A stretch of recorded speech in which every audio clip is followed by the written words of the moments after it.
Oh, Halloween. It's Halloween. What's that noise you hear? Why do they keep asking me? Why do the Waynes keep asking me? Do you know any ghost stories, Alec? Can you tell us what spooks you? I'll tell you what spooks me, but you couldn't handle it. You know what I mean? Is there anything that haunts you, Alec? Don't make jokes about stuff like that. I don't think it's just entertainment. The stuff that haunts me. You can. What the hell's that? It's my own shadow. Sorry, it's my own shadow. Well, we're happy. We're happy in that flat. Only there 4 years. It was a great 4 years. We got married at that flat. It was only one bedroom, and you couldn't control the heating because the landlord controlled the heating, but that's why it was so cheap in such a nice area. And we had to grow up, didn't we? We had to move, we had to become adults, we had to go to a nice grown-up house with a couple of extra bedrooms, and you could control your own heating. It's a wee terrace, a wee tiny garden at the front, a wee tiny garden at the back, and it was okay. Everything seemed fine at first, and even Rangers were doing really well that season. And by the kind of March or whatever it was, we were in the League Cup final, weren't we? League Cup final against Celtic. And I didn't get a ticket for the game, but then that's one of these things that happens. It's a ballot, it's an Old Firm Cup final at Hampden. You only get 25,000 tickets, and I'd been getting lots and lots of tickets for lots and lots of Rangers games at Hampden for years. So it was only fair that somebody else got a shot at it, as long as there was 25,000 bears there, because you knew they were all season ticket holders and the club was going to be well supported. That was the main thing. So my mate and I just resigned ourselves to the fact that we didn't have tickets for the game, so we just come to my new house. And we would both enjoy watching it on the telly. I think it was STV. STV was on. Then we won the game. Then Lovencrantz, Keine just scored the goal. Beat Celtic 2-1, and John Hartson that penalty at the end, and he missed him. Oh, great! We jumped up and down. Everything was smashing, and life seemed tremendous in this new house. And then just a few days later, was it a week? Was it 10 days? I can't remember, but it was one of the days where it seems to have been dark all day. The light nights were supposed to be coming in, and they weren't, and then it was 9 o'clock in the morning, I think it must have been. I got the letter, I got the envelope through the post, just a wee kind of slight echo to the rattle of the letterbox, and it was a glass door we had, and you could see it didn't seem like the postman. I just turned round and I didn't see the postman. He must have been really quick. Maybe he stepped to the fence to go into next door. I don't know, but I couldn't. And just this one envelope. I don't even remember if there was a stamp on it. And suddenly there's a wee kind of stain, a wee kind of mucky stain on the doormat. Maybe I didn't wipe my feet properly on the way in the night before or something. There was a wee stain on the envelope, and it seemed to kind of echo in the hall. The hall felt a bit colder than it should as I stood there kind of ripping open the envelope, and I was expecting a letter or something, but it was nothing. I think it's an empty envelope. And then I shook it, and I could just hear a slight kind of.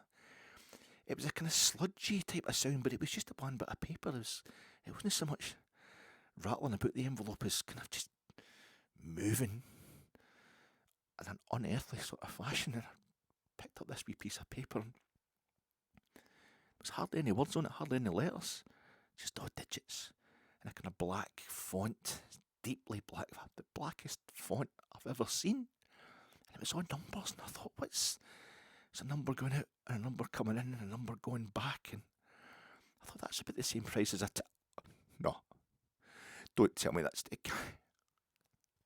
And I had to phone them. I phoned them. It's a credit card. It's a credit card credit. It's paying something back to I don't remember giving that amount of money to Rangers for anything else it was. And I didn't want to know, but I knew in my heart of hearts, I knew I couldn't continue my life if I didn't find it. So I phoned the ticket office, and eventually the woman says to me, "Yes, Mr. Anderson, you did have a ticket for the League Cup final." Why did you tell me that? Why did you tell me that?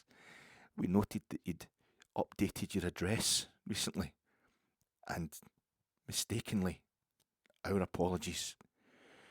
We sent it to your old address. We sent it to the flat at which you'd been happy.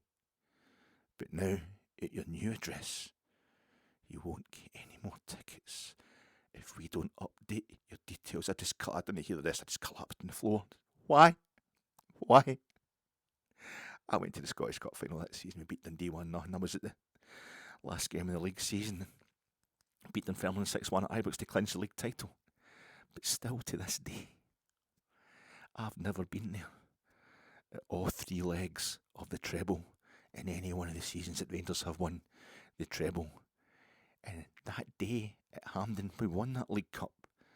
There was a little empty seat. I don't know if it was in the main stand. I don't know if it was in the north enclosure. I don't know if it was in the west stand. I just know it was empty. And it was my seat. I've never missed a game at Hampden since then. I've never missed a Rangers game at Hampden since then. Semi-finals, finals, and so many have been so bad. Nothing will ever make up for the day that I saw Rangers the last time they played Martin O'Neill's Celtic in the League Cup at Hampden, and we beat them up at this light on here. I hardly see in this place. If you want to know a scary story though, hang on. If you want to know a properly scary story, I'll tell you one now. Since Walter Smith beat Neil Lennon's Celtic, no, Neil Lennon who played in that League Cup final, so many of those games at Hampden where we beat Celtic, we beat Martin O'Neill's Celtic. Since Walter Smith beat Neil Lennon's Celtic in the 2010-2011 League Cup final, Rangers have played Celtic 11 times at Hampden, and we've won twice. Lost 9 times. Most of those games coming, of course, in the last 10 years. We didn't play Celtic between the end of the 2011-2012 season for reasons that we won't go into right now until February 2015. The 1st of February 2015, we were still a bad championship side at the time. Celtic were a terrible league champion, like the top flight. SPL as it was still then, I think was no, they changed it at that point. I think it was the Premiership by then. They were still a really bad Premiership champion on their way to another Premiership title under Ronnie Delia, but they beat us 2-0. We didn't get a single shot on goal. Then we beat them the following season in the Scottish Cup semi-final under Mark Warburton, beat them in penalties. And then 2016-17, they beat us 1-0 in the League Cup semi-final. They beat us 2-0 in the Scottish Cup semi-final, both at Hampden. Following season, they beat us 4-0 in the Scottish Cup semi-final. 2018-19, well, we didn't play Celtic at Hampden at all, but we did lose to Aberdeen in the League Cup semi-final. I mean, the guy that scored the goal that day went on to captain Bologna to the Coppa Italia, so no great disgrace. 2019-2020, we lost 1-0 to Celtic in the League Cup final. It was offside. Remember the offside goal? We were playing against 10 men and still lost the game to 2-0. It's such a dark day. 2020-2021, didn't bother with Hampden at all. We're just so busy enjoying ourselves at Ibrox, except against St Johnstone and the penalties in the Scottish Cup. But we didn't bother going along to Hampden in 55 season. We're just completing a perfect league title. That was what we're concentrating on. They don't really bother with the domestic cups. Following season 2021-2022, well, we beat Celtic. We beat Celtic 2-1 after extra time in the Scottish Cup semi-final against Ange Postecoglou's Celtic. Maybe we just played on the Thursday night. We played Braga. That went to extra time. It was the Europa League quarter-final at Ibrox. And then we went and played Celtic with a goal down with like 20 minutes to go. We beat them after extra time. That was fantastic. But earlier that season, we'd lost 3-1 to Hibs in the League Cup semi-final at Hampden. Just taking 2022-2023, we lost 2-1 to Celtic, and this is Postecoglou again. Michael Beale loses 2-1 to Celtic in the League Cup final, and then loses 1-0 to Celtic in the Scottish Cup semi-final. Season after that, we lost the Scottish Cup final with a last-minute goal. It was 5 minutes to go or something like that when we gave the Jack Butland couldn't hold the shot, and that was it. Celtic won the Scottish Cup. And of course, last season we played Celtic in the League Cup final at Hampden, and VAR, just basically an atrocity. We were denied a penalty at 3 each during extra time, and the game goes to penalties to decide it, and we lose by a single penalty kick. So that's pretty much the record we've got against Celtic at Hampden over the last 10 years. If you want to extend it to other teams, we have beaten other teams at Hampden, but also Motherwell have beaten us in the League Cup semi-final in this period. Hibs, of course, beat us in that Scottish Cup final after beat Celtic in the 2016 semi-final. Aberdeen beat us the 2018-19 League Cup semi-final. As I was saying, we did beat Hearts in the League Cup semi-final in 2019-20, but we lost the final to Celtic. Hibs beat us in that semi-final in 2021. 2022. It's been pretty tragic for the most part, kind of haunting our record at Hampden in semi-finals and finals since our little spell in the lower leagues. League Cup semi-finals, we played a total of 9 at Hampden, all at Hampden, and we've only won 4 of them and lost 5. That's against any club, so it's kind of something slightly historic we're up against on Sunday, as well as the actual opponent themselves. We've beaten 3 times in the Scottish Cup since 2000 and since our time in the lower leagues. Let's say we beat Celtic 3 times in the Scottish Cup, twice in Hampden semi-finals and once at Ibrox during the in the early stages of the Scottish Cup. We beat them 2-0 during what would be noted as a season we won our 55th league title, but only 2 times we beat them at Hampden since Walter beat them in the 2011 League Cup final.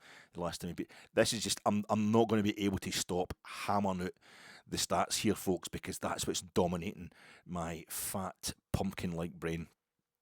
This All Hallows Eve, how you doing? This is your Fatek. I've been to 16 League Cup finals. I want to go to my 17th in the same season that Russell Martin only managed us for 17 games. Preview pod coming to you in association with Jersnet. Check out Jersnet, the Halloween preview pod. No previewing Halloween, it's a Halloween preview pod, but it's previewing the League Cup semi-final and having a good hard look back at the win over Hibs the other night. Brian was hosting that. He's fantastic, he's great. Unfortunately, he was on with a big kind of fat, baldy old obese, specky guy who just kept talking about how much he hated Martin O'Neill to the point where he was really tempting fate. There's absolutely no chance we're going to win this game on Sunday because I hate Martin O'Neill so much. I don't hate anybody. You need to know somebody really to properly hate them, unless they've done something totally heinous to your family, but somehow you never managed to meet them. I wouldn't give the man my hate. I wouldn't say it's as bad as that. I hate Craig White. Was it Rangers? Joey Barton, as I said to Brian Knight, Joey Barton and there's Ian Black were Rangers players that I just didn't want at the club, and I wanted rid of them as quickly as possible. It's just I just don't like the man's style, really. But yeah, sponsored by Jersnet. If you want to check out the latest Jersnet pods, and I'm also sponsored by Halloween. Is it going to be a trick or a treat? Or is it going to be a trick or a treat? I think I heard that 15 times on Sky Sports News the day. Is this game going to be a trick or a treat? Jesus Christ! As bad as my face looks like a pumpkin. That kind of stuff. It's Halloween, the time that we enjoy the macabre and the kind of underworld, the sinister, But enough about beating Celtic in this Sunday's League Cup semi-final. Let's talk about Halloween. I can do that. I can do the Boyd and Sutton kind of part. I can do the punning stuff. You call me a hun as well. You call me a zombie and all that. I'll come back at you. I'll come back at you because I was, you call me a hun. It's actually a pun. I was born and raised in a house of puns, and this is the kind of part of it that I'm really. How you doing, folks? As I say, this is your fat egg. Give me ickle bass, make me wind up my waist. Looking ahead to Celtic in the League Cup semi-final preview pod. My name is Alec Anderson. An earthquake is erupting, but not in Orange Street. A ghost dance is preparing. You got to help us with your feet. If you're not in the mood to dance, step back, grab yourself a seat. This may not be uptown Jamaica, but we promise you a treat. Buster, bowl me over with your bogus dance, shuffle me off my feet. Even if I kept on running, I'd never get to Orange Street. My name is Alec Anderson. I'm here to talk to you as quickly as I possibly can, folks, because you've heard far too much from me this week. My pods are getting really long and really grim. You need a wee break, and the manager just wants short passes forward.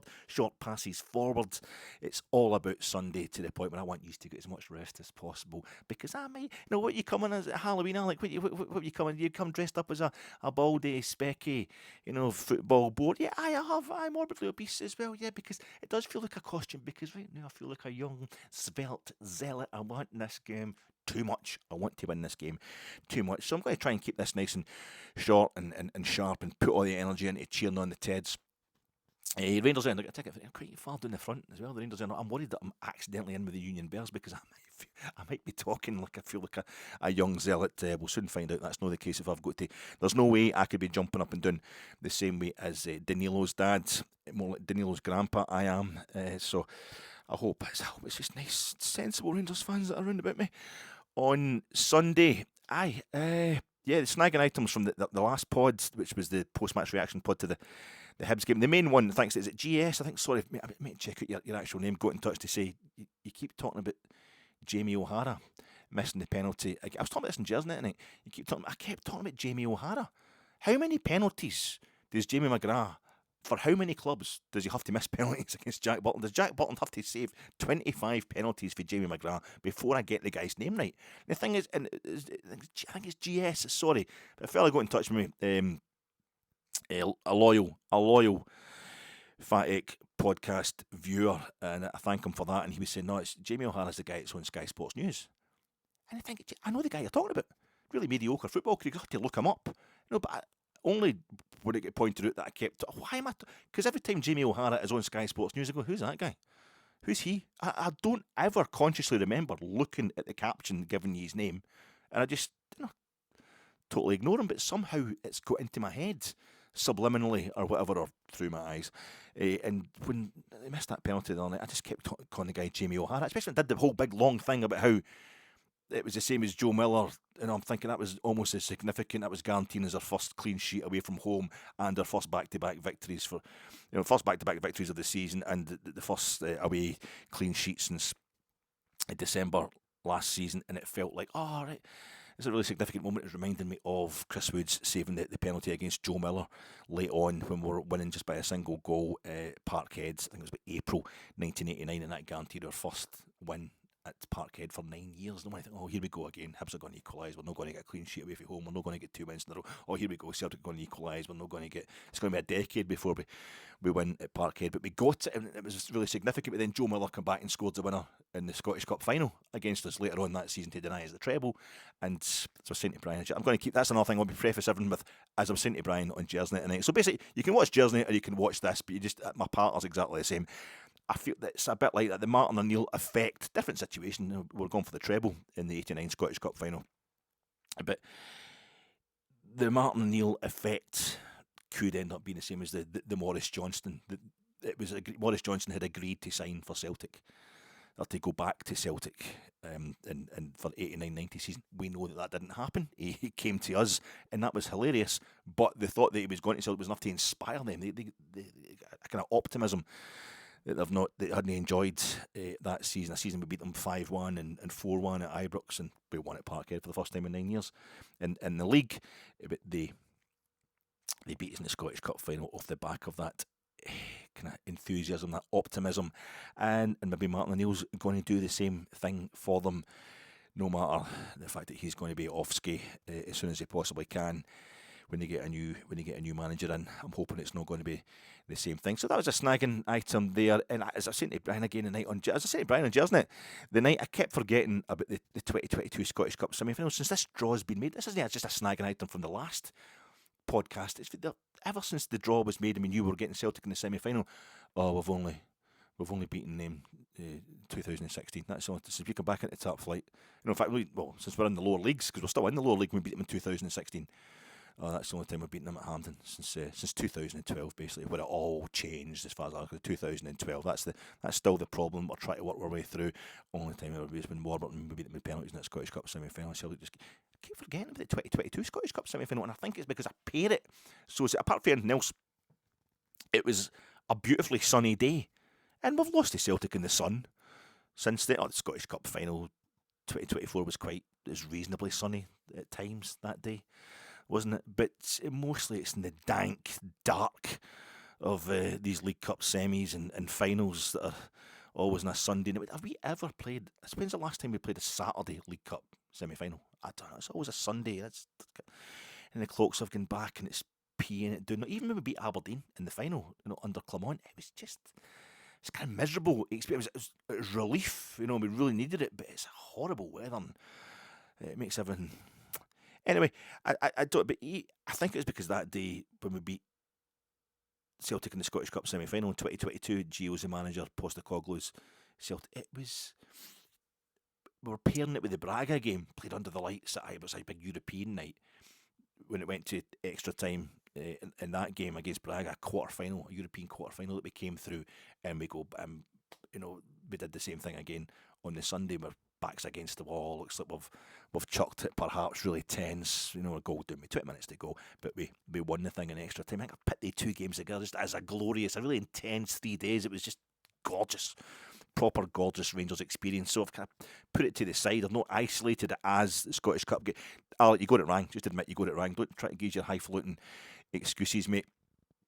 I thought it was Hibs. Hibs kind of impersonating Hibernian, the name for Ireland and all that. We played them, and then we've got Celtic coming up. They're Roman and Irish, and then we've got Roma coming up next week. I've got to stop talking about the Roma game. I've got to focus on the Celtic. It's difficult because Roma, I saw when they beat Nice, the only Europa League game they've won this season, they've lost 2. And they've only got 3 points. A bad thing for us because they really need the points against us. They're not going to turn up thinking, we're through anyway. Let's just take it easy and not be able to handle the atmosphere or whatever. They need the point. But when they beat Nice, and they only beat them 2-1, we beat them 4-1 in Nice last season in this same group stage. But they won 2-1, and they've got a white away kit. They're wearing a white away kit that's got like green and white trim. It's just this whole kind of green and white, kind of Irish, kind of Catholic thing. I mean, the Pope and the King are meeting the other week. And remember when we played Napoli, and it's Napoli are the only team above Roma in Serie A. Well, I don't know if there's games going on Friday night, but they were locked in goal difference, and Roma second, and Napoli are third, and they've only won 3. They've both won Serie A 3 times. So it's quite a massive clubs that don't quite have the success, and both the Milan clubs are in good. Anyway, Alec, don't get into it. We're talking about Celtic and Sunday. But remember when we played Napoli, the Queen had just died, and we all sang God Save the King for the first time ever. We all sang that before kick-off against Napoli. And Roma missed 3 penalties in their game against Egeman, comes on as a sub for Olivier Giroud for Lille, when Lille beat them this season in the Europa League group stage. And it's just like, that's Roma, and Roma had beat Nice, and Egeman scored the 2 goals against Nice for us in the Europa League group stage last week, and that was his kind of announcement onto the big time. And then he scores against Brandbergen when Leo beat Brandbergen, and then we get cuffed off Brandbergen. And anyway, Egeman comes on, but at that point, Leo were already beating Roma 1-0, and it finished 1-0 to Leo, but they missed a penalty 3 times. Missed a penalty 3 times. They had to get retaken, and it was a Turkish goalkeeper. He saved one, and like he'd moved off his line, and then one of his mates had infringed, had come into the box too quickly. But the third time they changed the penalty taker. Eventually, he saved that as well. And I think, did we not have against Napoli? I should have looked this up. It was the Polish fella. Piotr, great player as well. He took the penalty and he missed it, and it was encroachment or something to get retaken, and McGregor saved it again. And then he got another penalty, and eventually the fella, was his saved and then scored? No, I think what's that guy called? He looked like a kind of Sunday League player who does the sunbeds. But he's a cracking player. Plays for Italy. Anyway, he scores, but there's 3 penalties against Napoli, and then Roma missed 3. But I don't know, so linked in. It's quite an intense little period of games for Rangers. The 5-3 kind of defence that we've got set up, it's quite kind of catenaccio, and Helene.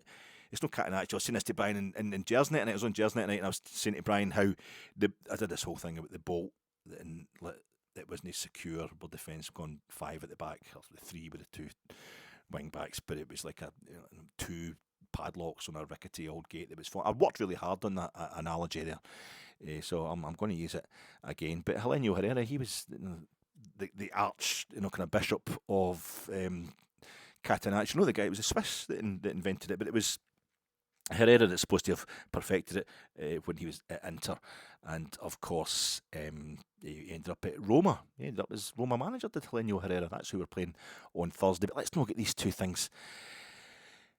Let's not get these 2 things mixed up. Roma. Obviously, Roma have actually only played 2 other Scottish teams in Europe before they come to Ibrox on Thursday, and it's Hibs. They played Hibs in the semi-finals of the Fairs Cup back in 1961. That's, we've just played Hibs, and the other one was Dundee United in the semi-finals of the European Cup in 83-84, and we played Dundee United, weekend before last, didn't we? That's quite it. And Roma's next European opponent after us is Celtic. Our next opponent's Celtic. I mean, it's So the coincidences are there, as far as I'm concerned. It's something you can't really. Celtic have beaten us at Hampden, I think, in every kind of scenario since we come back, or since our journey began in 2012. It's been under Neil Lennon that time. They beat us in the League Cup, beat Gerrard's Rangers in the 2019-20 League Cup final. We played them off the park, football-wise. In terms of possession, let's say, in terms of possession, I'm not into that thing as categorising attacking football as football. That's snobby and it's bitter and it's wrong. But we were attacking them to within an inch of their life, and the whole game you could feel that because they were winning all these successive trophies, the treble. We were the man that was supposed to stop them winning the treble. But it was Ross County the following season, and it's just like you could feel the fear, the Celtic support. Just they all seemed to be wearing black that day when I remember it. Obviously, they weren't dark winter colours on, and there was no noise coming. It was like they're sucking the power out the bulbs and the floodlights as well up that end. That was the kind of front of the main stand up the Rangers end. There's a big fella behind me, a big beer gut. He kept bumping into my back, going, "Oh, Rangers, man!" This beer gut. I knew I've got a beer gut that's probably even bigger than his. Maybe he'll be in front of me in the Rangers end. But I remember that it's just, that was desperate. We'd done everything except have that little bit of composure. No, we missed the penalty. They got down to 10 men. Their goal was offside. Fraser Foster had a great game for them, and then 2-1, Postecoglou, Michael Beale kind of flattered into deceive, Fashion Sakala missing stupid chances and things like that. That merges into my head with the Scottish Cup semi-final, because they followed the Scottish Cup semi-final, kind of followed so hard upon it. A moment of real slackness from Ryan Kent in that game, and Postecoglou Celtic just going through the motions, but they seemed well drilled. They just seemed sharper than us. That was all. No particularly fitter and like that. But they seemed just sharper, more on it. That was a decent Celtic side, but we weren't quite at it under Michael Beale. That were all soon faulty pieces under him. As I say, that routine game that Ronnie Dyler, they beat us 2-0 going on 2-0 back in 2014, 2015, and we were absolutely falling to pieces. There's all sorts of stuff going on off the park. Ali McCoy on his way out and things like that. Kenny McDowell left to take charge of the team when he clearly didn't. It was the last thing on earth he wanted to do. But Celtic only managed to beat us 2-0. That was the seeds were sown there. I think you can see that Celtic weren't as far ahead as they should be. They were taking too much joy from beating us 2-0 in that League Cup semi-final, and the following season, we moved ahead. We got a kind of progressive manager in, and we shot out the championship, and the high point was beating them. After that, it was all downhill. That season just turned to dust after we'd secured the title.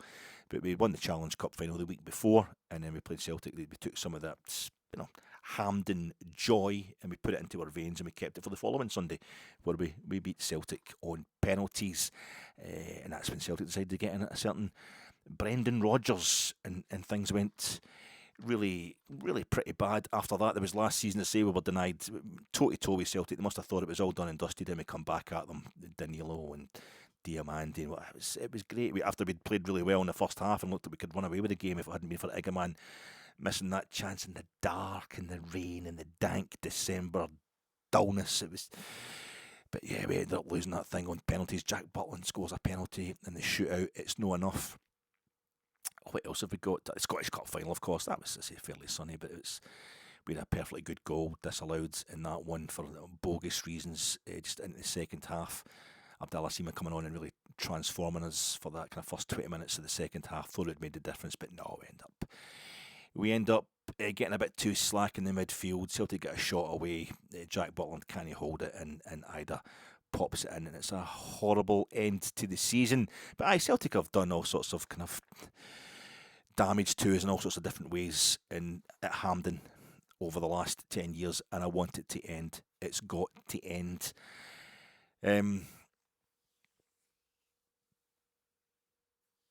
What we do first? The team? Let's do the team, because I think that's going to require the biggest chat. Connor Barron's suspended, and folk are like, he's coming into a good game. He's playing. He's won one or two good games. I'm not really. It's not exactly Alfredo Morelos being suspended, because copping a yellow card against Ayr United, which ruled him out against the Aberdeen in the semi-final in 2018-19. Omar Sadiq was he'd been better playing without any strikers. Can't believe the career that guy has gone on to have. But that was us. We lost 1-0 to Aberdeen in that one. Got revenge on them by beating them in the League Cup semi-final where Majowski scored. Majowski scored against us, and then we beat them in the final in 2023-2024. But I'm really weird thing with Conor Barron. I don't remember him getting booked against Hibs in the quarterfinals of the League Cup. That's Hibs. You know, didn't he score against us at Ibrox? Didn't he score against us at Easter Road? 2-0. Our first home win against top flight opposition this season. Our first clean sheet away from home since December. They're becoming kind of victims for us this season, and I really enjoy that. But that's what's making me think. I feel as if they're going to end up. We'll probably beat them in 3 more league games this season, and they'll do us in the Scottish Cup final with a last-minute winner from not Jamie O'Hara but Jamie McGrath. 67 minutes he comes on as a sub against Alloa in the last 16 in the League Cup. 10 minutes later gets booked. 68 minutes he comes on against Hibs in the quarter-final League Cup. 10 minutes later he gets booked. I remember him coming on against Alloa because we were winning 3-1 at the time, and I was still fooling myself that this was a routine win. This was going to be a routine win because we're playing League One Alloa. And on comes Conor Barron, and he hadn't had a start for Rangers all season under Russell Martin. And I think he'd only had maybe even 2 or 3. Didn't even make a substitutes appearance in the first 2 or 3 or 4 competitive games. He could maybe come on against St Mirren in the league, and did he come on against Victoria Pilsen away from home? I'm not sure, but he hadn't had a start. He'd only had a few subs appearances, and here he was being left out in a game against Alloa. He was on the bench. He wasn't in the starting lineup for that one, and he come on like an angry man. I'm thinking, we're winning 3-1 here, Conor. It's a team for league. Maybe he'd seen what we were about to find out was that Alloa still had a lot more life in them, and that we were absolutely abject, and having suffered in the Queen's Park game the last time we played a lower league side at Ibrox in the domestic cups. Maybe thought I've got to go out and do something, but it looked more to me like he was just really angry at being ignored, insulted basically by Russell Martin, and he was just trying to kick these guys, and he eventually did kick a guy, and he got booked, and his face is pure bealing red, and I thought he's deliberately got himself booked there. I can't remember the booking against Hibs, but he comes on at the same time, gets booked at the same time. Quite weird. So he's out, but I'm not too worried about that. I think Diomande has got to go in there alongside Nico Raskin to have that fight. Dio, that's it, scored against Celtic at Parkhead, scored against Celtic at Hampden last season in the League Cup. I have no worries about him at all. He's always up for it against Celtic. So get him in there alongside Nico Raskin. They've got a bit of an understanding. I'm going for the kind of 3-4-2-1 setup. I understand it's been a 3-4-2-1 when I look at it. Maybe I've got that wrong. But the thing with the selection for, and it's I'm just guessing here. I mean, this manager, this head coach we've got, great guy, comes across really well, and nothing's fixed. You get that idea. Nobody's placing the team secure, but nobody's going to be out of this team either. It really is. It's already rotating the squad. And the formation is just a wee change that he's made. Nothing's fixed in terms of formation either. I would imagine, though, now that he's shown a proclivity, now that he's shown the fact that he will do this, he will go with the 3 centre-halves, and I think we know why. Just to make us more secure with the two fullbacks, which also enables more secure attacking. Never mind just defending. I think he will go with that again. But it's good fun to guess. It's good fun to guess what he's going to do. We're getting enough of an idea of what, over 3 games, we're getting enough of an idea of what we think Danny Röhl is all about to let us have a little guess at a team, and we always enjoy that. And the other thing is that the question for me is Magoma, is he going to play? And Gassama, who I think is definitely going to play, but there's about 4 different positions, at least maybe 5, that Gassama can be played in. So I'm trying to think of the team that I think he's going to play. And I don't know where Gassama's going to go, but he's definitely going to go somewhere, and it's the fullbacks. The fullbacks and maybe the strikers are the 2 main areas of question. When I say fullbacks, obviously they're going to be wingbacks if we're playing this 3-4-2-1 formation. Magoma was fantastic for the first 23 minutes against Hibs, until Hibs brought on, oh my God, what's his name? Mulligan. Josh Mulligan. They didn't bring him on, so they brought on a different fella altogether. They pulled Mulligan over, and they took off the guy. The two of them have got the same name. Cadden, they took off Cadden because he was getting taken to cleaners by McGoma. He'd already been booked to try to stop him. McGoma was fantastic against him, and he was really good against Kilmarnock as well last Sunday, playing in this wing-back role on the left-hand side. We know Jayden's young, and it's born in Slough. He's on loan for Brentford, and it's at Slough, in a really boring place, really horrible place, but we know that because of The Office, which is really fantastic television, and also because of the John Betjeman poem, which gets quoted in The Office by David Brent as well. So it's that kind of thing of like, oh, really, really bad, but also really, really good. That's the thing with Jayden McGoma. I'm not really sure if he's going to play or not. I can imagine him getting the nod. It wouldn't surprise me in any way if he's benched for Sunday. But James Tavernier, I think, is going to be put in the centre halves. He's going to be the right-sided centre half. Jack Butland, John Souttar, Nico Raskin. That's maybe your only definites, I would say, when it comes to the starting 11. Jack Butland, obviously, we know what he's been up to this season. He's been fantastic. Pivotal penalty save, seminal penalty save at Easter Road the other night. He's definitely starting in goals. We're going to have James Tavernier, John Souttar and Derek Cornelius as our centre halves, with Cornelius on the left-hand side of that back three.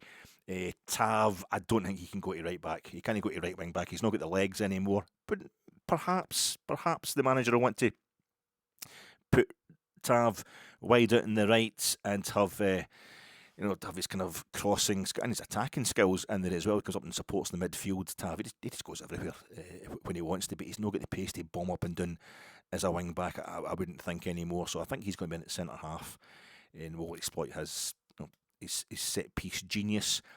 I would actually go with Gassama as your right wing back, because he's played it before for a start. He played it last Sunday, didn't he? So well, but also that allows you to have Gassama the threat, Gassama the attacking threat. It just makes sure he's on the park, and it gives us that pace on the right hand side, because you could have Max Aarons switching over to the left to be the left wing back if McGoma's not judged to be up for it, or Gassama could obviously go on the left hand side. He could go as a left wing back as well. Maybe Antman is going to come out of the cold and he's going to play at right wing back. Maybe Mikey Moore could play. You could have Max Aarons at right wing back, but I think it's most likely to be Gassama right wing back, and I'm going to go with McGoma as left wing back, and for him to have a kind of attacking genius sort of game.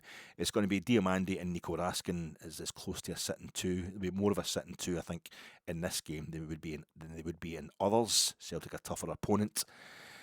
And the front kind of three, which I think is actually like two tucked in wide men supporting a striker. Danilo and Asgard, I think. Danilo on the right, Asgard on the left, supporting Chermiti. And I'm going to stay with Chermiti because I think there might be a lot of Carter Vickers isn't he playing for Celtic? He's injured for Celtic. There's a chance to get at them at the back. I think maybe get high balls up to Chermiti. I can't help thinking he did quite well on Wednesday night against Hibs, but I'm in a minority of one for that one. Most folk thought it was pretty awful, but I think he's getting more physical. It's going to be needed in this game. He's defensively sound as well, which I think is a big thing for Danny Röhl, because he wants his strikers to be acting defensively. We want foul as soon as you lose the ball. Just foul the guys. Just foul the nearest opponent. You're in the opposition half. You're up in their box. Sometimes there's less chance of you getting booked for it up there. So I think that was something that's kind of clear in the tactical thinking the other night. But Big Chermiti, I think he does hold the ball up quite well, and he's going to get better the more games he plays. But that's maybe a few. You could have Majowski in there because Celtic might offer you more space in behind, and we all think that's what Majowski can do. Can exploit the space in behind. He's been a bit off it though recently. I maybe wouldn't. My personal preference would be we stick with Danilo. Danilo and Asgard behind Chermiti for me. So let's go for it. I'm just going to name this. Jack Butland in goals. I'm going to go Tav, Souttar and Cornelius as your three centre halves. Gassama on the right hand as a right wing back. Magoma as your left wing back. Diomande and Nico Raskin in the sitting two in midfield, and it's Danilo, Chermiti and Asgard. So that's 5, 6, 7, 8, 9, 10. Yeah, I just make sure I've not put too many players in there, as my want would be. Danny and Danilo, the Danny Röhl and Danilo, kind of Danny and then the 9 and 99, the Portuguese pals, number 9 Chermiti and 99 Danilo. I think it's that just no Antman or Lyle Cameron in the Hibs squad. It was, we're talking about Halloween. The chairs, the chairs in the Hibs press area, they look like the Scream mask. They did the other night. There was Danny Röhl sitting there in one of them, and then there's a spare chair next to him. It's those kind of, the technical area chairs that look like, the gamers, the young gamers sit in these chariots. It's that kind of shape. But they had little holes in the back of them, obviously for ergonomics or something like that. But it looked like the eyes of the Scream mask. Maybe that's just what they look like when Hibs have lost at home and failed to score a goal in a league game for quite a wee while. It's a big match for Danny Röhl, but I'm hoping he doesn't actually realise how big a match it is. He just goes out there and does his thing. Also for Rangers, the last domestic cup competition we played in, we went out to Queen's Park. I'm not thinking to beat Celtic in the League Cup semi-final. Perhaps does they make up for the humiliation of going out the Scottish Cup to Queen's Park? No offence to Queen's Park, just they're a championship side at the time and they had one shot on goal. But that's an older Glasgow derby for us against a Victorian strip kind of side in hoops. But this one, I think it would be massive. It would be a fantastic response to that. It would quickly wipe away the memory of that. It would be a fourth straight League Cup final for Rangers. We've been in 4 League Cup finals in the last 6 seasons, and we've only won one of them. So we need to start getting busy winning these things. I want to beat my own record as well. We've been to 5. I think our record is 5 successive League Cup finals. We might have done that twice. But I know back in 86-87, I was at the 86-87 final, beat Celtic 2-1, and then the first two of the 3 finals in the trot, 3 League Cup finals in the trot against Aberdeen in the next seasons. And I was at the 2-1, and then I was going back to full-time education after that, the higher woodwork. So I missed the third one against Aberdeen, and then when we beat Celtic again, it would have been 90-91, no Mark Walters in the bottom corner. I missed those 2, so I want to beat my own records I want to get to 4 straight League Cup finals as a Rangers supporter, and hopefully we can go into 5. Celtic have been to 14 consecutive League Cup finals. Mostly Jock Stein, Billy McNeil taking over for a lot. No, I think it was all Jock Stein. It's quite an absolutely incredible record. And also, I was talking about Roma, how they beat Birmingham City in the 1961. They beat Hibs in the 1961 Fairs Cup semi-final, but they beat Birmingham City in the final, the 61 Fairs Cup final. And Bertie Auld was playing for Birmingham City. So Celtic, Hampden.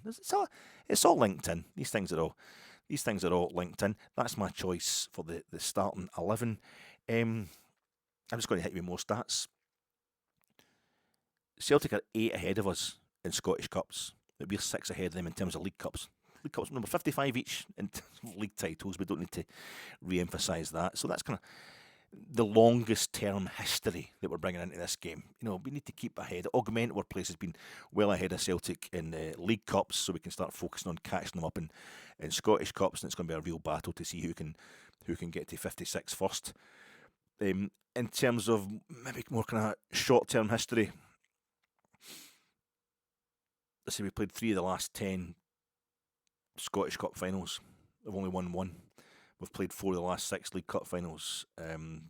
We've only won 1.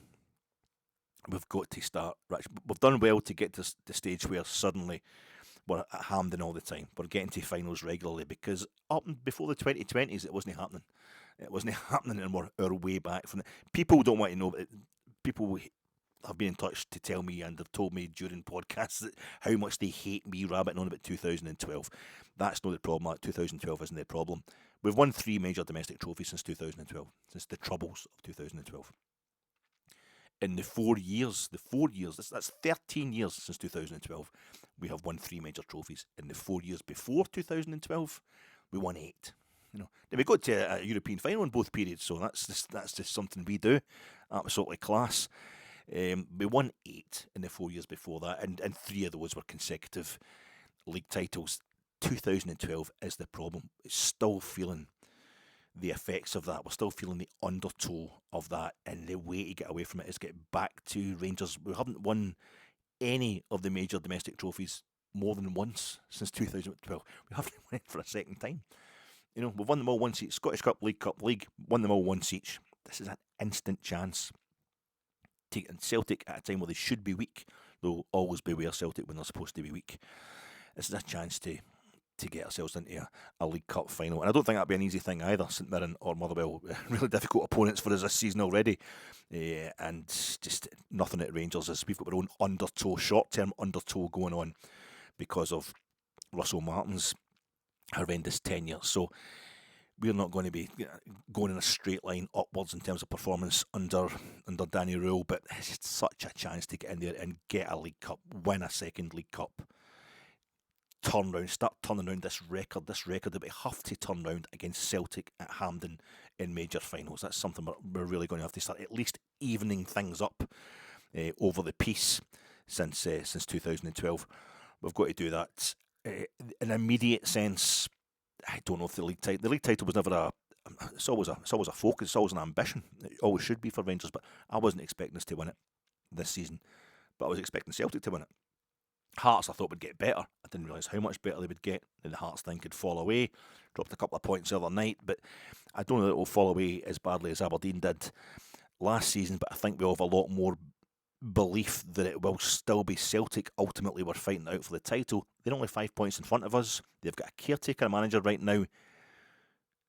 The chance is there. It's a massive, and I think if it's a chance we don't take, it will, as much as winning it could transform our season positively, I think losing this game on Sunday could be a massive body blow, which the full effect of which terrifies me, to be quite honest.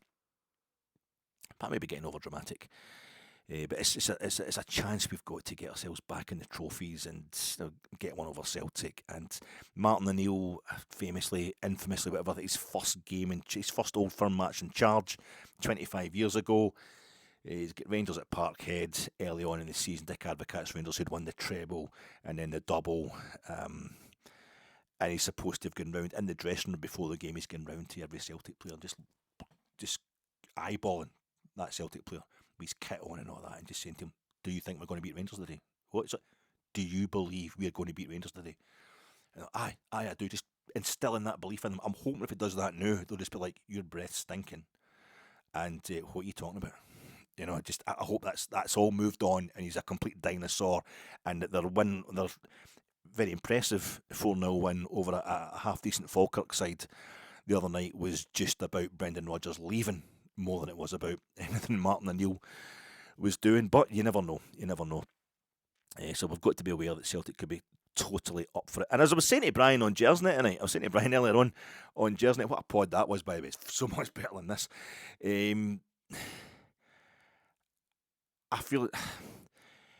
I just feel as if the fact that I really, really want to beat Martin, I want to leave Martin O'Neill just, not bleeding or whatever, but I just want to give him one last lesson from Rangers. I really dislike the man. Then that never works in football. That just never works when you want football to go and take care of stuff for you, to cheer you up. Well, it does from time to time, but when you want to make it personal, it's just like in life, being angry. It's a healthy thing at times, but 9 times out of 10 it will end up blowing up in your face. The press conference today, just the usual stuff. The pre-match presser, Danny Röhl, talking about the Premier Sports League Cup semi-final against Celtic, just the kind of usual nefarious stuff from the hacks, wanting to get him to say something about Martin O'Neill that the Celtic backroom staff could pin up on their notice board in the dressing room on Sunday, and are trying to ask him about his temper. You seem really cool, calm and collected, but do you lose your temper? It's like, what the fuck? Why is everything's negative? You're asking about, you're not being negative in any way. Could you please tell us what would happen if something negative did happen? Would you? So it ends up with this BBC, a few minutes later, after closing that press conference, you get this headline on the BBC website, which was, Will Old Firm debut bring out the fire in calm Röhl, like, wait, he's saying, yeah, you know, he's really good. He's really good. He talks calmness and caution, Danny Röhl, while exuding kind of belief, nous, confidence, and a real kind of authenticity, as well as maturity. None of it's getting to him, but it's not that he's dissing it or not engaging with it in a kind of automaton sort of way. He's a really nice guy, quite a warm fella, and just really, really genuine and really, really focused. And he's got a kind of embarrassed smile when he gets these questions that are so obviously leading questions. There's no way he's going to engage with, you know, Martin O'Neill told, what is it, TalkSport, that he thought there's no way Rangers will be anywhere near the title. Martin O'Neill's saying your crap, he's saying your team's crap, what you got to say about that, what you got to say about that, and he's just kind of laughing it off and saying, I've got to focus my own team. Beautiful answer, and it's a beautiful answer that comes across as being a really slick way of dealing with the press. But it's because it's true. For him, it's just so obviously true. He means it. I've just got to focus on my team. You know, I don't have enough time to take on board what other people are saying. And I don't even know the full... I'm assuming the Martin O'Neill quote was, you know, he's just been a pundit. He's probably slagging Celtic's chances as well at that point in time. Who knows? I've not even looked into it because I'm just assuming it's so. I know it is. It's just rabble-rousing by the media. No, we're not going to react to that. And I think he was basically saying, if you try to kind of lose your temper and look for revenge and that kind of stuff, it doesn't work. You need to just focus on your game. There's too many actual practicalities to take care of when you're playing a massive football match like this. So he doesn't engage, and he just smiles it all off. He's very, very calm, and they're 21st century history. You know, it's proceeding from kind of basically recovering from 2012 is our history. This game means absolutely everything. But at the start of the 21st century, 2000, that Martin O'Neill came to Celtic, the man's a legend with the Celtic supporters. That's fair enough because he won them 3 titles, took them to a European final, won plenty of other cups and that. But I think he only won the League Cup once. And I was looking into it because I kept thinking of Rangers beating them in these games. I would remember a game where Celtic beat us in the cup competitions, and his Old Firm debut was the game they beat us 6-2, which really set the tone for Martin O'Neill. So that's what Danny Röhl's got to. He's certainly got to avoid that happening to us. But it's an ambition for him if he gets a really good solid win against Celtic on Sunday that can really give proper momentum to his reign as Rangers head coach. Martin O'Neill's Hampden debut in Old Firm games 24 years ago, the following season, and I was there. They beat us 3-1 in the League Cup semi-final. When League Cup semi-finals were still midweek, but they beat us 3-1. I remember that one. It was quite a kind of easy night for Celtic, and it was that very direct football.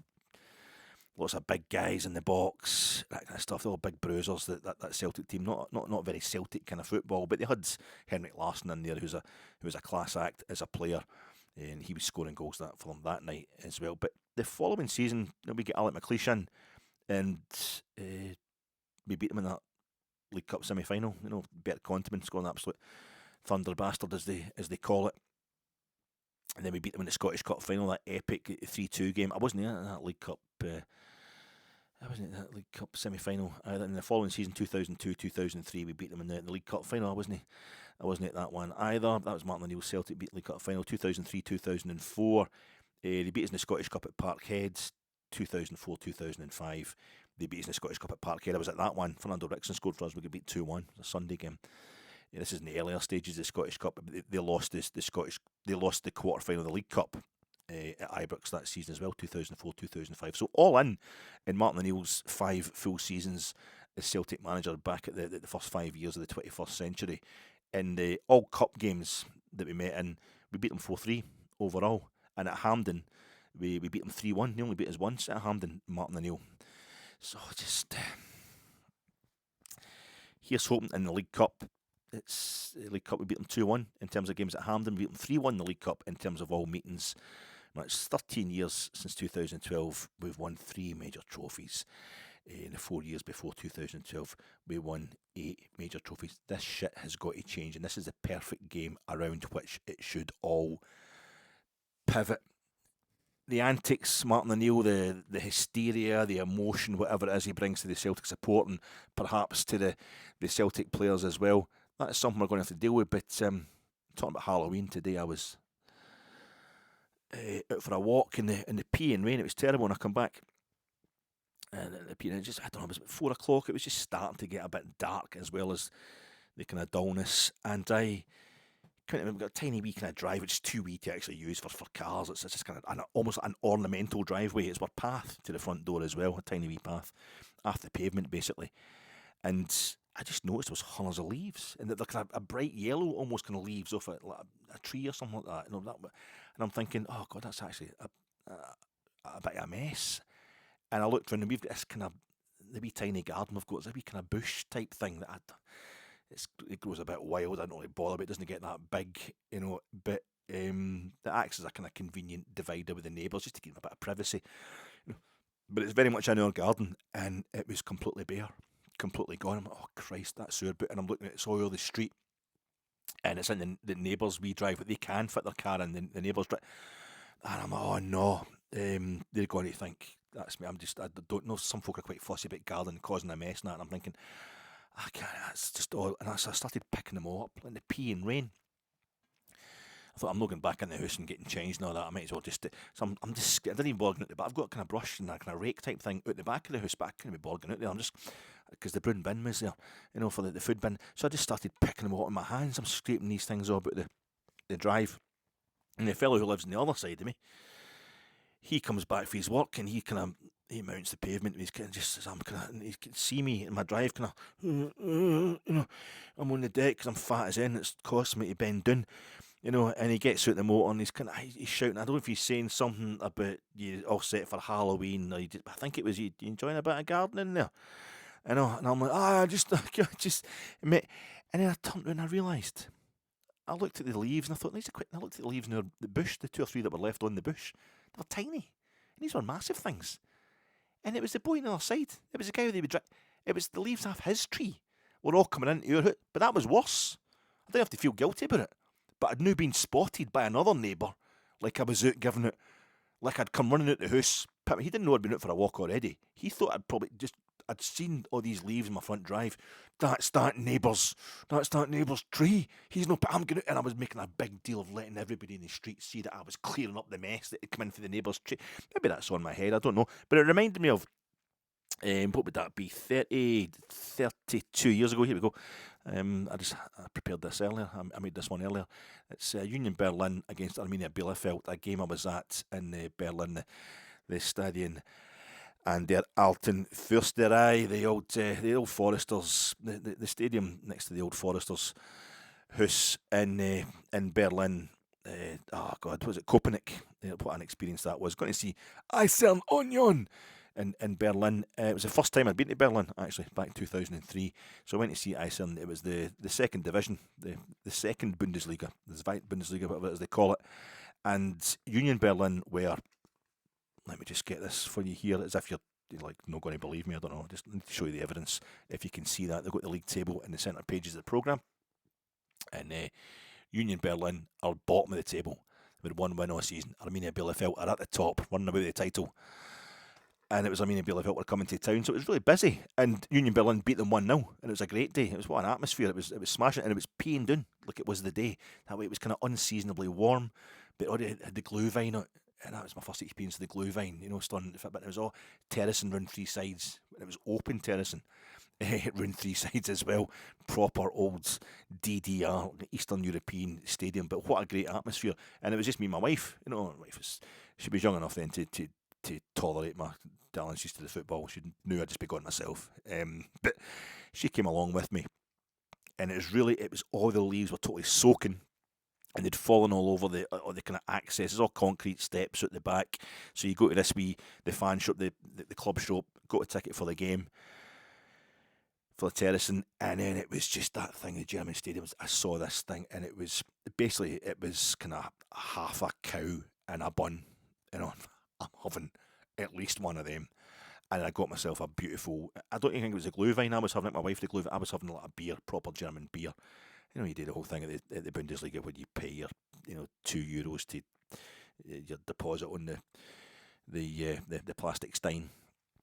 So I've got a stein, a beer, and I've got all the things I love about Germany. Basically, I'm in it. It's all happening. It's second tier gloomy situation for a former DDR team in the formerly behind the Iron Curtain, basically. And this packed stadium with mental fans, and it's tremendous. But I've also got fatty foods of the highest order, and I've got beer of the highest order, and I'm at the football match. It's perfect. So I've got the beer in one hand, massive beer in one hand, and this thing in a bun in the other hand. And we're walking to go up these steps, the big steps that take you up onto the terrace, and for the kind of concourse bit. And it's all open to the elements, and it's packed. Everybody's milling about, everybody's drinking. And as we go up the steps, I step on a leaf. Step on one leaf too many, or a pile of leaves, whatever it is, that thing you do in the rain, the risk you always run, and my left foot goes from under me. I remember this, and I remember thinking to myself, I'm only going to fall down like 2 steps. And I've got a choice here. I can drop the beer, or I can drop the cow in a bun, and I can grab onto one of these railings, or I can just fall on my arse, take the hit, and keep as much of this beer and bun as I possibly can. So I went. I was still young enough to basically take the hand. Always fat enough. But I went on my arse with a beer and a thing in my head. And I'm like, it's all drunken football fans everywhere. Not only am I a daft foreigner, but I'm just a total pratfall. I'm going to get absolute pelters here. The only person giving me pelters was my wife. Hey, sack the juggler and all that kind of stuff. Hey, what about this dick here? What have you seen this state of it? Nobody. It was just all, yes, he has fallen. There's stereotypes of the Germans and that kind of thing, but it was, there's plenty of humour that day. There was plenty of warmth. It was a beautiful, beautiful experience all around. But it was just like, no, this is just, it's very slippy underfoot. I think it's happened to all of us. That's the risk you run if you're going to have something in both hands and not hold on to a railing. And that is what has happened. Really focus. It was like, I didn't even get slagged there. This is the best day ever at the fitna. But it's that focus, that kind of pragmatism, that kind of unemotive attitude. Emotional, yes, but that's a different thing from the emoting, bleating, hysterical gaslighting crap we get from the other technical area on Sunday, no doubt.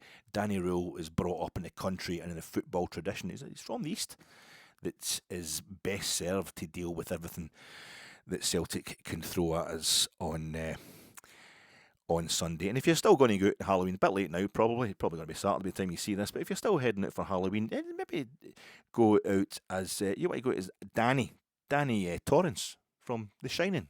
The film adaptation of Stephen King's The Shining, classic horror novel, even better horror film. It's Stanley Kubrick there, an absolute classic. So if you're going to go tonight, go as young Danny, because he had a kind of deranged, insane, axe-wielding maniac shouting and screaming after him, didn't he? At the end of The Shining, he goes, Danny, Dan, but I'm coming, Dan.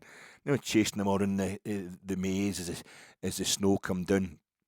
And Danny was at least 30 odd years younger than the deranged maniac that was chasing him around there with the big axe. But Danny managed to avoid that. He managed to escape because he managed to win, because he was saner and much younger, and just really so much nicer as a human being. I'll talk to you on Sunday, folks.